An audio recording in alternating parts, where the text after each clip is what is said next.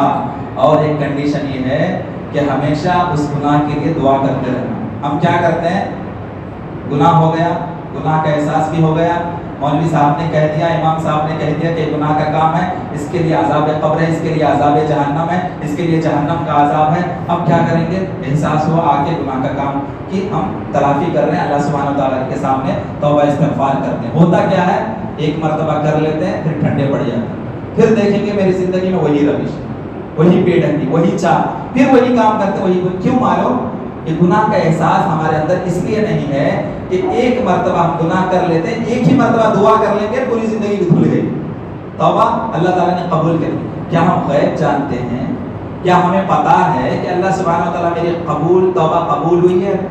جب پتا نہیں ہے تو گناہ سے دور رہنے کا ایک بھی ایک اصول ہے کہ آپ اس گناہ کو جب چھوڑ رہے ہیں تو مرتے دم تک اس گناہ کے احساس کرتے ہی رہے، توبہ مرتے دم تک.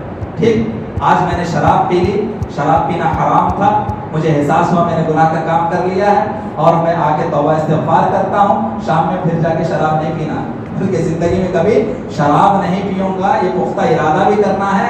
اور یہ شراب کی جو میں توبہ اللہ تعالیٰ سے مانگا ہوں گناہ کر کے، یہ اللہ تعالیٰ قبول کیا یا نہیں کیا مجھے تو نہیں معلوم، کیونکہ غیب کی بات صرف اللہ جانتا ہے، واللہ اعلم بالصواب. ہم تو نہیں جانتے ہیں کہ میں نے جو توبہ کیا اللہ قبول کیا ہے. اس لیے مرتے تب تک اگرچہ اسی گناہ کے احساس کرتے ہوئے دعا کرتے رہیں گے تو پھر دوبارہ پھر کبھی اس گناہ کے قریب بھی نہیں جائیں گے. اور ایک بات یہ ہے کہ جس طریقے سے اللہ سے امید رکھنا ہے، مایوس نہیں ہونا ہے کہ اللہ سبحانہ و تعالیٰ جتنے بھی چاہے گناہ کر لو اللہ معاف کرنے والا ہے، وہیں ہمیں اس بات کا بھی یقین رکھنا ہے کہ ہر گناہ کا حساب بھی لینے والا ہے. جس طریقے سے گناہ کرتے ہیں تو اللہ معاف کرنے والا ہے، اگرچہ توبہ نہیں کرتے تو ہر گناہ کا حساب بھی کرنے والا ہے. ہاں، جس طریقے سے اجر دینے والا ہے، معاف کرنے والا ہے، ہر گناہ پہ پکڑنے والا بھی ہے اور سختی کے ساتھ پکڑنے والا ہے. یعنی ہمیں امید میں اور رجا میں، خوف میں جو ہے بیلنس کرنا. ایک طرف امید ہے، یعنی میں گناہ کا کام کرتا ہوں اللہ مجھے معاف کر دے گا. دوسری طرف خوف بھی ہونا ہے کہ میں جو گناہ کا کام کر رہا ہوں اللہ اس کا سزا بھی دے. خالی امید لے کے بیٹھیں گے تو زندگی بھر گناہ ڈھوتے رہیں گے اور توبہ کرتے رہیں گے، زندگی بھر گناہ کرتے ہی رہیں گے. خوف بھی ہونا چاہیے کہ اس کی سزا بھی مقرر کی ہے اللہ تعالیٰ. جب امید میں اور خوف میں بیلنس کریں گے تبھی جا کے زندگی معتدل زندگی ہوگی. جب ہمارے پاس کیا ہے معلوم، ہمیشہ اللہ تعالیٰ نے کہہ دیا لا تقنطوا من رحمت اللہ، اللہ کے رحمت سے مایوس نہیں ہونا ہے. گناہ پر گناہ کرتے جاؤ، توبہ کرتے جاؤ، لیکن زندگی میں گناہ کرتے ہی جا رہے ہیں، موت بھی آ جا رہی ہے، توبہ قبول نہیں. ایسا نہیں ہونا ہے، بلکہ بیلنس رکھنا ہے. ادھر اللہ سے امید بھی ہے کہ اللہ معاف کر دے گا، تو ادھر یہ امید، یہ ڈر بھی، خوف بھی ہونا چاہیے کہ اللہ محاسبہ بھی کرے گا. اللہ تعالیٰ کل قیامت میں پوچھنے والا ہے، پوری زندگی کا محاسبہ کرنے والا ہے، ہر پل ہر سیکنڈ کا میرا جائزہ لینے والا ہے. وہاں میں کیا جواب دوں گا اس کا احساس بھی. ایک طرف امید بھی ہے، رحمت کی امید، تو ایک طرف اللہ سبحانہ و تعالیٰ سے جو عذاب ہے اس کی گرفت کی، اس کی پکڑ کی، خوف اور ڈر بھی ہمارے اندر ہونا چاہیے. تبھی جا کے بیلنس ہوگی ہماری زندگی. اللہ سبحانہ و تعالیٰ سورہ ہجر آیت نمبر 49 اور 50 میں فرماتا ہے کہ نبی عبادی انی انا الغفور الرحیم وان عذابی هو العذاب الالیم، کہ میرے بندے اگرچہ گناہ کا کام کرتے ہیں تو میں بخشنے والا، بڑا مہربان ہوں، رحم کر دوں گا، معاف کر دوں گا. وَأَنَّ عَذَابِي، اگرچہ وہ مغفرت طلب نہیں کرتے ہیں، توبہ نہیں کرتے ہیں، بار بار وہی گناہ کرتے جاتے ہیں، تو میرا عذاب بھی سخت ہے، دردناک عذاب ہے، میں عذاب دینے والا بھی ہوں. جہاں اللہ تعالیٰ معاف کرنے والا ہے وہاں عذاب بھی دینے والا ہے. اسی طریقے سے ہمیں اور آپ کو یہ جو میں نے ابھی تراویح کا جو درس آپ لوگوں کے سامنے پیش کیا ہے، خلاصہ کلام یہ ہے کہ میں اور آپ کوئی اس بات کے لیے دلیل نہیں پیش کر سکتے کہ میری زندگی میں گناہ کا کام نہیں ہوتا. میں بھی خطا کار ہوں، آپ بھی خطا کار ہیں. تمام بنی نوع آدم یعنی آدم اور حوا کی اولاد ہر کوئی خطا کار ہے.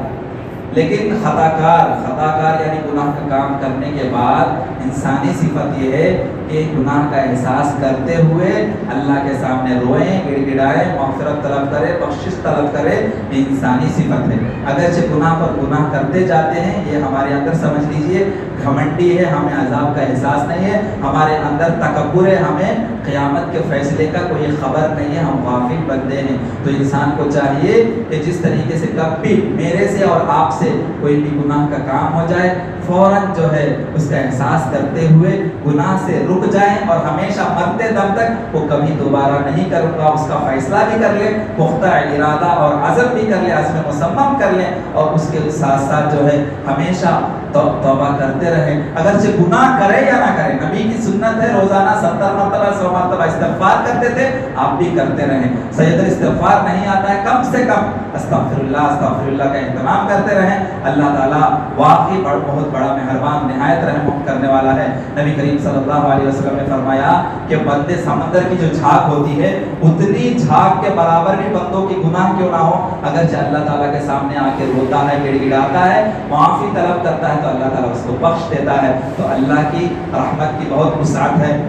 اللہ تعالیٰ معاف کرنے والا ہے، اور جہاں معاف کرنے والا ہے اپنے رحمت سے، جہاں معاف کرنے والا ہے اپنی شفقت سے، وہیں اللہ تعالیٰ کا عذاب بھی ہے. اللہ تعالیٰ سے ڈرتے بھی رہنا چاہیے. آخر میں اللہ تعالیٰ سے دعا کروں کہ اللہ تعالیٰ مجھے اور آپ کو ہمیشہ قرآن و حدیث کے مطابق زندگی گزارنے کی توفیق عطا فرمائے، اور جتنے بھی گناہ کے کام چاہے وہ صغیرہ ہو کبیرہ ہو، زیادہ سے زیادہ اس سے بچنے کی توفیق عطا فرمائے. ہمیشہ تقوی کی زندگی گزارنے کی توفیق عطا فرمائے، قرآن و حدیث کے مطابق زندگی گزارنے کی توفیق عطا فرمائے. جہاں بھی مسلمان پریشان حال ہیں ان کے پریشانی کو اللہ سبحانہ و تعالیٰ دور کر دے. خصوصاً فلسطین کے مسلمانوں پہ جو ظلم ہو رہے ہیں، اللہ تعالیٰ ان کا کوئی حامی اور ناصر پیدا کر دے. غزہ کے مسلمانوں پہ جو ظلم ہو رہے ہیں، اسی طریقے سے چیچنیا میں، بوسنیا میں، اسی طریقے سے لبنان میں، سیریا میں، افغانستان میں، جہاں بھی مسلمان بندے ہیں، مسلمان بندی ہیں، ان پہ ظلم و تشدد ہو رہا ہے. اللہ سبحانہ و تعالیٰ ان کے لیے حامی اور ناصر پیدا کرے، اور ہم سب کے لیے کم سے کم ہمیں اپنے دعاؤں میں ان بندوں کو ہمیشہ یاد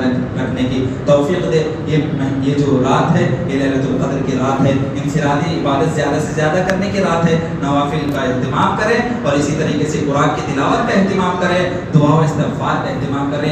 اللہ کے سامنے سجدہ ریز ہو جائے، روئیں، گڑ گڑائیں، اللہ تعالیٰ کو منوا لیں کہ میں نے 11 مہینے یا پوری زندگی میں جو گناہ کا کام کیا ہے، اللہ تعالیٰ تو ہی بخشنے والا ہے، مجھے بخش دے. اللہ تعالیٰ کی جو صفت ہے غفور الرحیم، اللہ تعالیٰ مہربان بھی ہے اور بخشنے والا بھی ہے. اس صفت کے ذریعے اللہ سے دعا مانگے کہ اللہ تعالیٰ میں گنہگار بنتا ہوں، میں سیاہ کار بنتا ہوں، تو غفور الرحیم ہے، تو مجھے بخش دے. تو مجھے نہیں بخشے گا تو کل قیامت میں ذلیل و رسوا و خسارہ اٹھانے والوں میں سے ہو جاؤں گا. اس طریقے سے اللہ کی جو صفت ہے اس وسیلے سے صفت کے وسیلے سے ہم دعا کریں گے تو اللہ تعالیٰ ضرور ہماری دعا کو قبول کرے گا. آخر میں اللہ تعالیٰ سے دعا کروں کہ ہمارے زیادہ سے زیادہ ان راتوں میں ہمیں عبادتوں میں مشغول رہنے کی توفیق دے، دنیا کے باتوں سے گریز رہنے کی توفیق دے. باخر دعوانا الحمدللہ رب العالمین.